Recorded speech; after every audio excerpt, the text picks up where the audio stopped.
Hey, how y'all doing? You know who it is. How are you doing? Excuse the lighting. I am sitting in front of a window but there's a thunderstorm on the way. So the lighting is never the best in this cave of a house that I live in. I wanted to make this quick video for anyone who is currently starting to worry about something. And I'm going to tell you a little bit about what I learned on Friday. So I'm recording this on Sunday, July 2nd, and I just learned this on Friday, June 30th.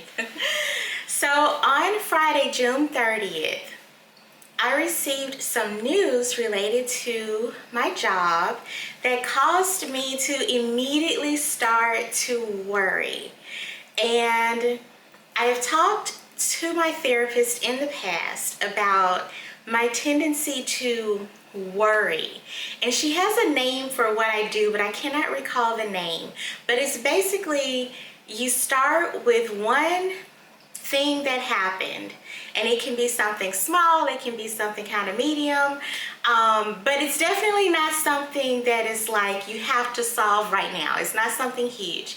So I will start with some small thing or some medium type of worry, and then just do like a doom slide into what if this happens, what if this and this and this and this, like all of these different horrible outcomes that I will basically imagine. And I use the word imagine deliberately because most of the time none of the doom slide worries that I come up with, they never come true. Almost never, right? I'm sure if I thought hard enough, I can think of a time where I thought the absolute worst was going to happen, and it did happen, but those times are very, very infrequent when the doom slide worries actually come to fruition. But I still definitely have the tendency to do that. I get a piece of information, something that's related, especially if it's related to something that I'm trying to accomplish or something I'm working on, and I get the small, in this case, this was actually not that big of a deal, but my brain just took it and ran with it. So on Friday, I'm on a call with my manager and the rest of my team on Friday. The manager gives us this piece of information. And before the call could even end, it was a 1-hour call. Before the call could even end, I was on my computer looking at solutions, looking at things to change, looking at things to do. How am I going to deal with this? I need to get another job. I was on Indeed. I was just like, oh my God, this change is going to stress me out. This is going to be terrible. This is going to negatively affect my mental health if this happens, all this stuff. And the information that the manager gave us was just about some upcoming projects, and her perception, and this is important to mention and understand, it was another person's perception of what our work life for the team would be over the next, basically until December. And her perception was that things were going to get unreasonably busy. Okay. So I have to mention that because internalizing the perceptions of other people can also make us do this doom slide thing too, right? Because her perception of things being unreasonably busy may not even match what I think of it being, right? And I say that because at the end of her spiel about things are going to be so busy and we're going to have to do all this stuff and all this stuff, one of the more experienced people on the team jokingly said, is that it? Well, not jokingly, she for real asked her, is that what you consider, so busy, things are going to be so crazy? And also, in the past, in my short time at this job, when the manager told us what she thought would be like so busy and crazy and all this stuff. I did not perceive it when I went through it. I did not perceive it as overly busy. I thought things were still okay, blah, blah, blah. So it's important.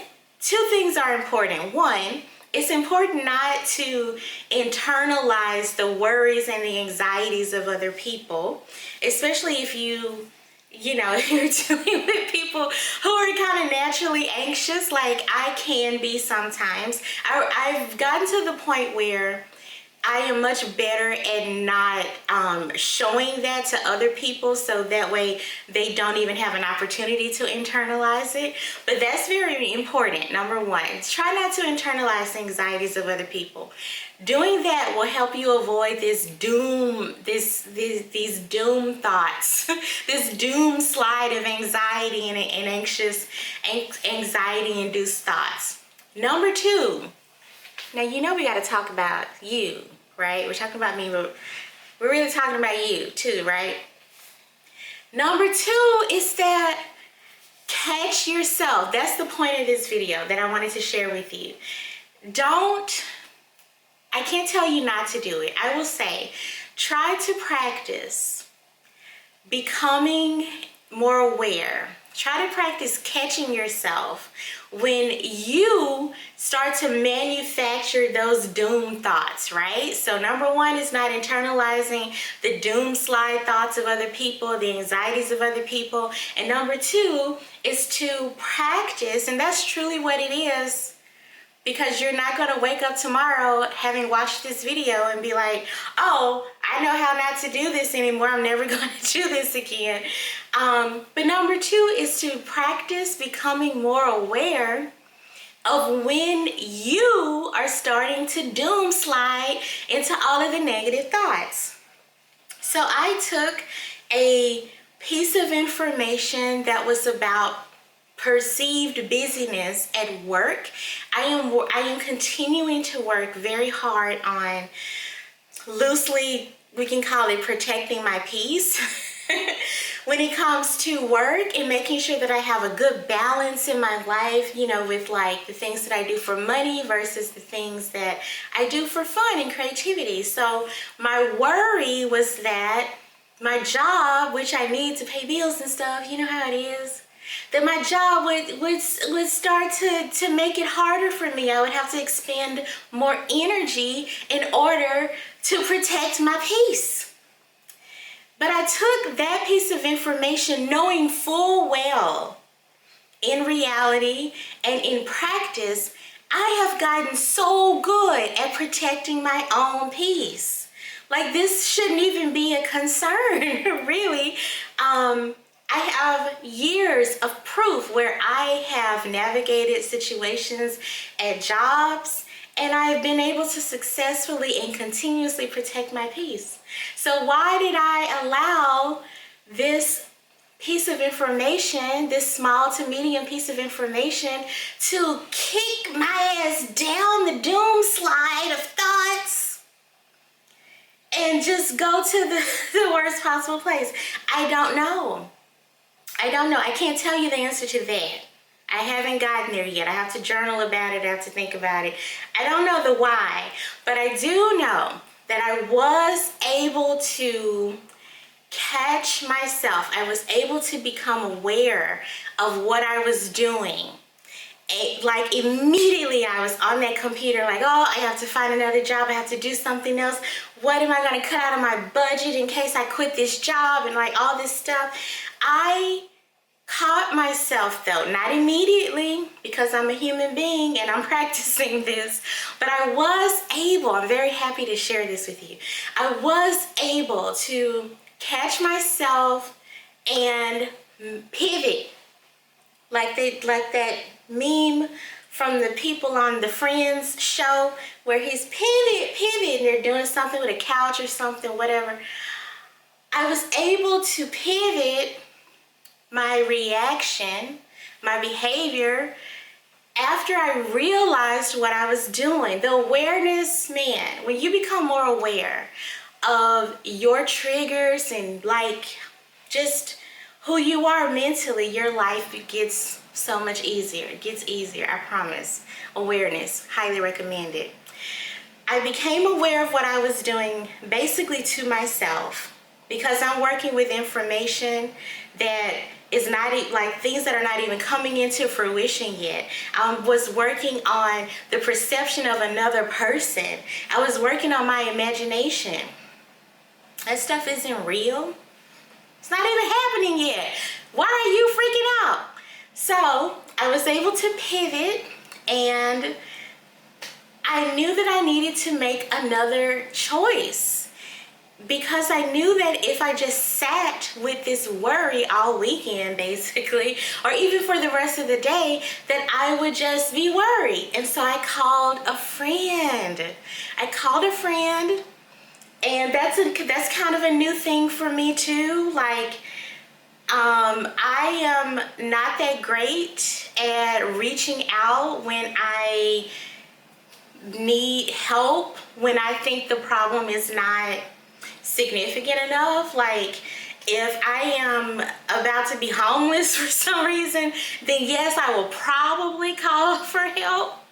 But if the problem isn't, super significant in my mind, I tend to just suffer by myself, and I am trying to get out of that. A lot of my friends are also like kind of busy, and I'm working on making new friends and meeting new people and stuff too. But I said, you know what? I'm gonna call. I'm gonna see if they can meet up with me, and just kind of help have a new experience, take me out of this worry. I called my friend, we hung out, we had some laughs, we had a great time. It made me feel so much better. And I didn't sit in my office where I work for the rest of the day, and after working all this stuff, making this whole new life plan and this new budget and all this stuff, which I've done before on more than one occasion, based on like, a pretty insignificant amount of information related to things that haven't even happened yet. So I was able to pivot. And this feels monumental for me. This feels so good. This is why I had to share it with you. This feels so good to say that, you know what, one time I caught myself. Because in the past too, even if I had realized that I was doom sliding into the pit of despair, basically, like the pit of despair balls, like they used to have at McDonald's for the children. Even if I would have realized I would slide my ass down into those despair balls, I still would have rationalized it as, well, you have to be realistic. And so therefore you have to spend this time like making all these plan B and C and D and E and F. Like, that's just what a realistic person would do. You have to worry about this. The bottom line of that is you have to worry about this. You need to worry about this. If you are not worrying, what are you doing? If you are not planning and budgeting and constantly looking towards the future, then you're being irresponsible. That's the logic and the mentality that I would normally exhibit in this situation. And I'm really happy to share that at least this one time I was able to pivot. So if you're a worry-wart kind of person like me, and you are constantly trying to like outplan life or out-worry life, out meaning like get ahead of everything that you think is going to happen, if you're constantly thinking about the worst that's going to happen or that can happen because of some small or medium kind of thing. Now, if you get a health diagnosis or something, you need to get your butt to planning and doing the stuff you need to do to get yourself sorted out. But most things are not that serious. So if you're that kind of person like me, I made this video for you. And I hope that this is encouraging to you. You can get out of the habit of doom sliding into the balls of despair. I think that's what I'll title this video. You can get out of that habit. You just need one time where you're aware of it. Because I feel like the next time something like this happens to me, this was so impactful to me. I feel like I will be able to remember this. And I will be like, oh, I don't have to slide my ass down into the balls of despair. I can actually pivot. I can actually do something else to get my mind off of this, to help me take a step back, put some space between me. Am I up here? I think I'm back here. Between me and whatever this foolishness is that might not even come to fruition, I can do something to get some space. I can do that. And it'll be magnificent. If my friend was busy or something, then I would have gone to the movies.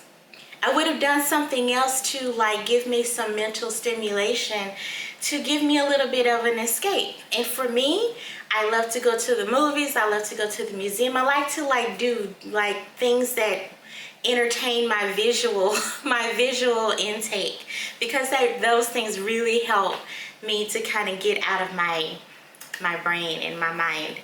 And sometimes my mind is not the most pleasant place to be. I'm just going to be honest. Your mind is probably not always the best place to be either. If you're a human being, hello, so am I. That's all I wanted to share. I hope this was helpful to you. If you have some other ideas of how you pivot, or if this has happened to you, or if you found this useful, make sure to comment down below. Like and subscribe, please. I'm trying to get to 1,000 subscribers, and I want you to be one of them. Even if you're a worrywart like me, you're in good company. That's all I got. I hope this was helpful. Love you, boo-boo. I'll see you in the next video. Namaste.